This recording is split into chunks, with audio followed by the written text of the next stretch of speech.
ഇന്നലെയാണ് പ്രധാനമന്ത്രി നരേന്ദ്രമോദി തന്റെ രാജിക്കത്ത് രാഷ്ട്രപതിക്ക് സമർപ്പിച്ചത്. അടുത്ത പ്രധാനമന്ത്രിയാകാനുള്ള മുന്നൊരുക്കത്തിന്റെ ഭാഗമായിട്ടാണ് രാജി നടന്നതും.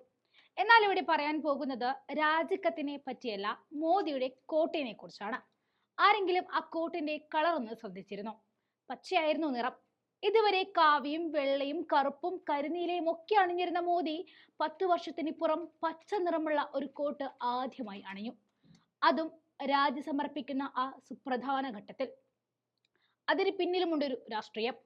പൊതുവെ മുസ്ലിം ജനവിഭാഗത്തിന്റെ കളറായി അംഗീകരിക്കപ്പെടുന്ന പച്ചയെ, അതായത് മുസ്ലിം ജനവിഭാഗത്തെ തന്നെ അംഗീകരിക്കാത്ത മോദി തെരഞ്ഞെടുപ്പ് ഫലപ്രഖ്യാപനം വന്നപ്പോൾ വോട്ട് ശതമാനം കുത്തനെ താഴേക്ക് പോയതിൽ അസ്വസ്ഥനാവുകയും തന്റെ മുസ്ലിം വിരുദ്ധത തിരികെ കൊത്തിയെന്ന് മനസ്സിലാക്കുകയും ചെയ്തതോടെ വാക്കാൽ പറയാതെ തന്റെ വസ്ത്രം കൊണ്ട് രാജ്യത്തെ മതസൗഹാർദ്ദത്തിന് മുന്നിൽ മുട്ടുമടക്കി ഇരിക്കുന്നു എന്നതാണ് ആ കോട്ടിന്റെ നിറത്തിന് പിന്നിലെ രാഷ്ട്രീയം. അതായത് 2019 303 സീറ്റുകൾ നേടിയ ഏറ്റവും വലിയ ഒറ്റകക്ഷിയായിരുന്ന BJPക്ക് ഇത്തവണ കിട്ടിയത് 240 സീറ്റുകളാണ്. ഒന്ന് മൂക്കിപ്പൊടി വലിക്കാൻ പോലുമുള്ള സീറ്റുകൾ കിട്ടിയില്ല എന്നതാണ് പരമാർത്ഥം.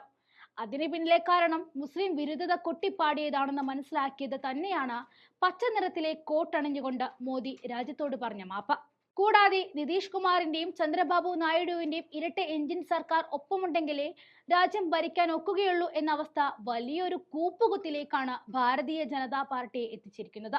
പറഞ്ഞു വരുന്നത്, സംഭവം ഭരണമൊക്കെ കിട്ടിയെങ്കിലും ആ പഴയ പ്രതാപമൊന്നുമില്ലാതെ പല്ല് കൊഴിഞ്ഞ ഒരു സിംഹമായി മാറി മോദി എന്നുള്ളത് തന്നെയാണ്.